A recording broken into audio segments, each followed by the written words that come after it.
உங்க அதிரடின்னு எப்படி சிலம்பு சுத்தணுமா, கம்பு சுத்தணுமா, என்ன செய்யணும்? முதலமைச்சர் காரில் குறுக்கு படுக்கணுமா? என்ன அதிரடினா வாட் யூ எக்ஸ்பெக்டிங் எனக்கு புரியலையே. இல்ல சார், ஆர்ப்பாட்டங்கள், போராட்டங்கள், அது பண்ணி நீங்க அதான் சொல்லி நீங்க கவனிக்க மாட்டேன்றீங்க. அது ரொம்ப அழகா சொல்றாரு அந்த கோயம்புத்தூர் பிரஸ் மீட்ல, ரொம்ப தெளிவா சொல்றாரு. பண்ணி கலைச்சு போனோம், ஆர்ப்பாட்டம் பண்ண அனுமதி கொடுக்க மாட்டேன்றீங்க. குற்றவாளி பூரா ரோட்ல சுத்திட்டு இருக்கான், அதை கண்டிச்சு ஒரு ஆர்ப்பாட்டம் பண்ண போனா நீங்க வழியில மறிக்கிறீங்க. தமிழிசைமா சொல்லிருக்காங்களா இல்லையா? 50 போலீஸ் சூழ்ந்து நெருக்கி நடக்க விடாம தடுக்கிறாங்க.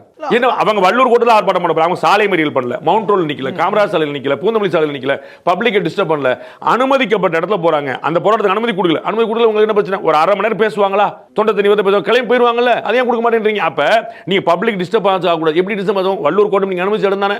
அவங்க வள்ளூர் கோட்டம் தான் ஆர்ப்பாட்டம் சொன்னாங்க. அவங்க தமிழகம் முழுக்க சாலை மறியல் சொன்னாங்களா, ரயில் மறியல் சொன்னாங்களா, விமான மறியல் சொன்னாங்களா, போக்குவரத்து நிறுத்தம் சொன்னாங்களா? பப்ளிக் என்ன டிஸ்டர்பன்ஸ்? அதே நீங்க பண்ணி அப்போ ஒரு அரசியல் கட்சியுடைய அடிப்படை கடமையா இருக்கக்கூடிய மக்களுக்காக குரல் கொடுக்குற அனுமதிக்க மாட்டீங்க. சாமானிய மக்களுடைய இயல்பு சுதந்திரமா நடமாட முடியாது.